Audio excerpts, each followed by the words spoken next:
Hello students. तो आज आपका टॉपिक स्टार्ट करते हैं ट्रिग्नोमेट्री। तो ट्रिग्नोमेट्री क्योंकि आपने 10th क्लास में भी पढ़ा था और अब 11th में भी पढ़ेंगे। ट्रिग्नोमेट्री में सबसे पहले आपने आइडेंटिटी पढ़ी थी ट्रिग्नोमेट्री की। जो पहली आइडेंटिटी है हमारी sine square theta plus cos square theta is equal to 1।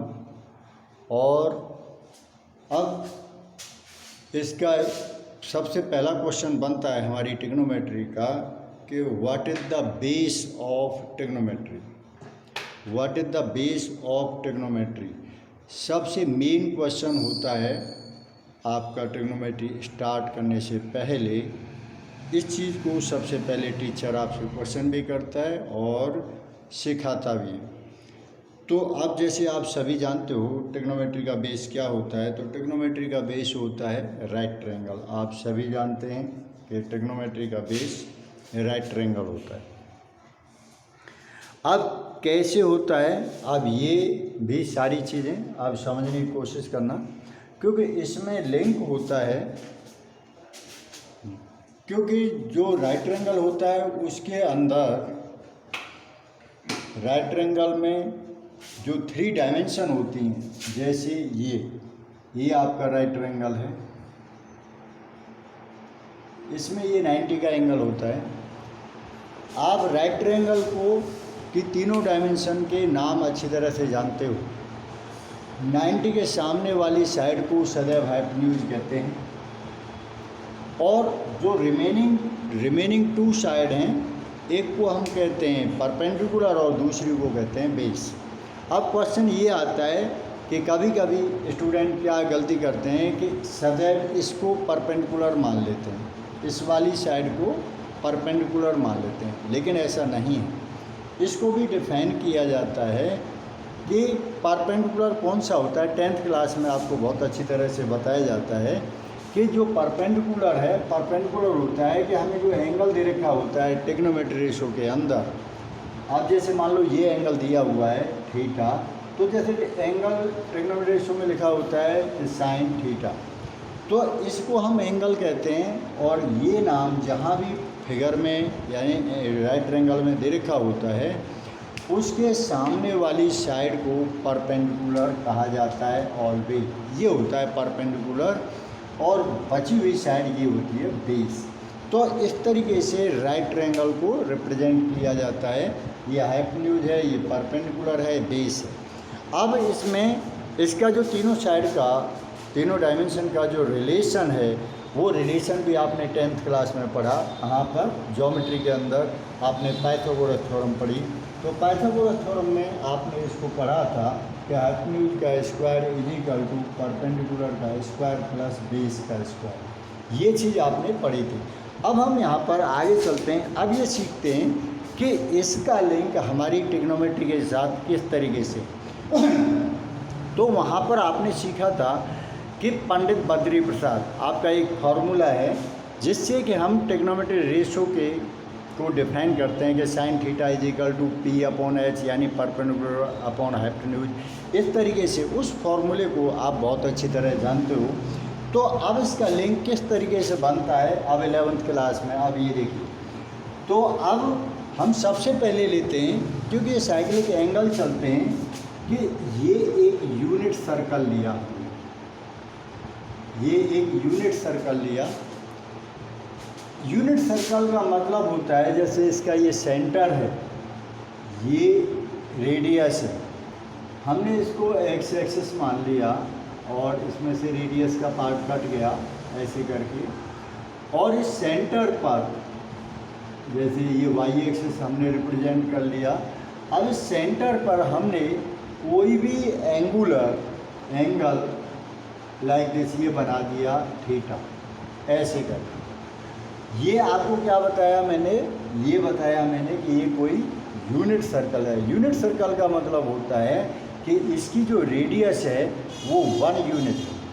तो 1 यूनिट इसकी रेडियस है, इसको हम यूनिट सर्कल कहते हैं। अब ये इसमें हमने एंगल लिया ये थीटा, तो यहाँ से इस पॉइंट से एक्स एक्सिस पर ये हमने परपेंडिकुलर डाल दिया, ये ऐसे करके यहाँ पर ओ नाम रख लिया, इसका नाम मैंने ए रख दिया, इसका नाम मैंने बी रख दिया। अब इस फिगर के अंदर आप देखिए कि जो ये राइट ट्रायंगल बन गया इसके अंदर, कि ये 90 का मैंने ये परपेंडिकुलर डाला तो ये 90 का एंगल बन गया।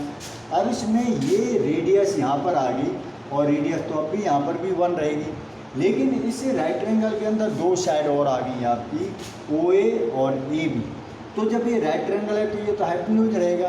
अब हम क्या करेंगे, इनका रिलेशन, जैसे अब आपकी सबसे पहली आइडेंटिटी अब स्टार्ट होती है, तो सबसे पहली आपकी आइडेंटिटी थी sine square theta plus cos square theta is equal to 1। अब ये थी, तो अब इस आइडेंटिटी को हम इसके अंदर प्रूफ करते हैं, क्योंकि आप साइन थीटा की वैल्यू लिखो इसके अंदर से। तो इस फिगर के अंदर हमने साइन थीटा की वैल्यू निकाली कि साइन थीटा की वैल्यू है, अभी जैसे मैंने राइट ट्रायंगल को एक्सप्लेन करके बताया था कि साइन थीटा, तो जो आपने 10th क्लास में पढ़ा था, पंडित बद्री प्रसाद, यहाँ नहीं दिखाई दिया, पंडित बद्री प्रसाद अपॉन हर हर भोले, ये आप ऐसे याद। तो साइन थीटा की वैल्यू है P/H, तो P/H। अब इसमें P है आपका AB, तो मैं साइन स्क्वायर थीटा जैसे मैंने लिखा, तो यहाँ पर मैं लिखूँगा AB अपॉन और OB, AB अपॉन OB का होल स्क्वायर, ऐसे करके। दूसरा प्लस कॉस स्क्वायर थीटा। अब कॉस थीटा की वैल्यू है बेस अपॉन हाइपोटेन्यूज, तो बेस हमारा OA अपॉन हाइपोटेन्यूज OB, ये का स्क्वायर। मैंने ये लेफ्ट साइड ली केवल। अब इसमें जब मैं इसको एक्सपेंड करूँगा तो ये आ गया AB का स्क्वायर प्लस अपॉन OB का स्क्वायर प्लस OA का स्क्वायर अपॉन OB का स्क्वायर। ठीक, लेफ्ट साइड को लेकर मैं चल रहा हूँ, यहाँ मैंने लिख दिया left side LHS, AB upon OB का whole square plus OA upon OB का होल स्क्वायर, AB का होल स्क्वायर, OB का whole square plus OA square plus OB का स्क्वायर। अब मैंने क्या किया कि इस डेनोमीटर हमारा इसमें इक्वेशन के अंदर सेम है, तो मैंने AB का स्क्वायर प्लस OA का स्क्वायर ऐसे लिख दिया न्यूमेरेटर, और डेनोमीटर में OB को एक जगह कर दिया। यहाँ दिखाई नहीं दे रहा शायद, मैं इधर लिख देता हूँ।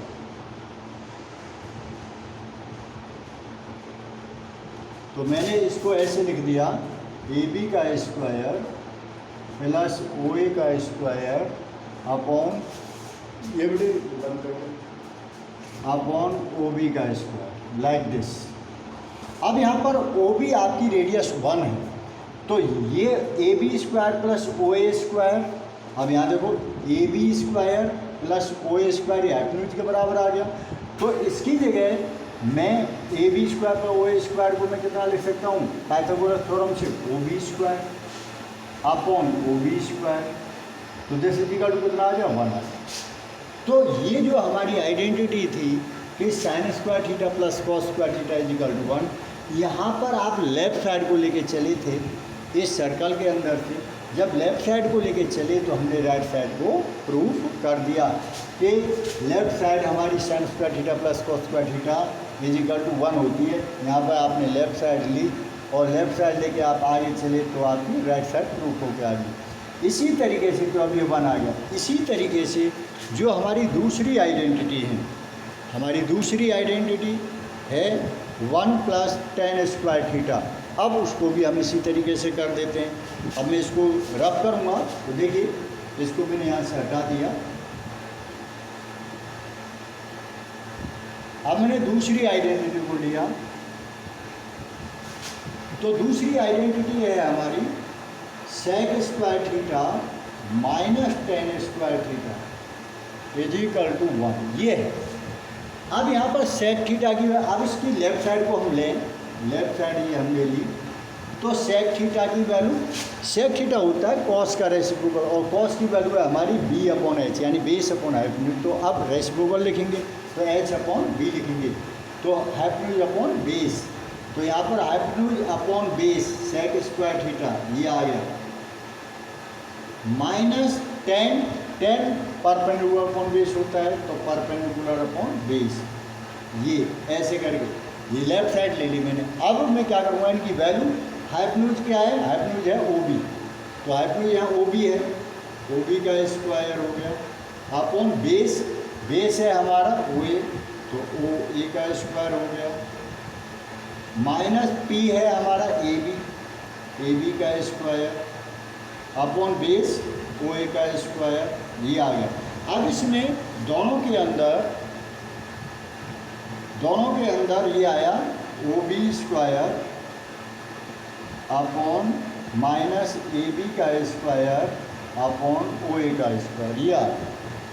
तो यहाँ पर देखिए अब पाइथागोरस से दोबारा ओ बी का स्क्वायर माइनस ए बी का स्क्वायर इजिकल टू ओ ए स्क्वायर हुआ। न्यूमरेटर के अंदर तो हम न्यूमरेटर को लिख सकते हैं ओ, ये यहाँ पर ओ, ये ओ बी का स्क्वायर माइनस ए बी का ओ ए स्क्वायर आ गया, तो ओ ए का दिखाई नहीं दे रहा शायद, यहाँ ऊपर लिख देता हूँ, इस स्टेप को मैं ऊपर लिख देता हूँ, तो O B square minus A B square O A का स्क्वायर अपॉन में ओ ए है यहाँ पर, तो अपॉन ओ ए का स्क्वायर, तो इजिकल टू 1। तो ये भी आपकी आइडेंटिटी जो थी sec square theta minus tan square theta, आप लेफ्ट साइड को लेके चले थे और राइट साइड प्रूफ होगी। इस तरीके से इनको ज्योमेट्री से लिंक होती है हमारी ट्रिग्नोमेट्री, इस तरीके से प्रूफ किया जाता है। तो आपकी समझ में आ गए होंगे। Okay, thanks. नेक्स्ट वीडियो में नेक्स्ट स्टेप बताऊंगा। ओके।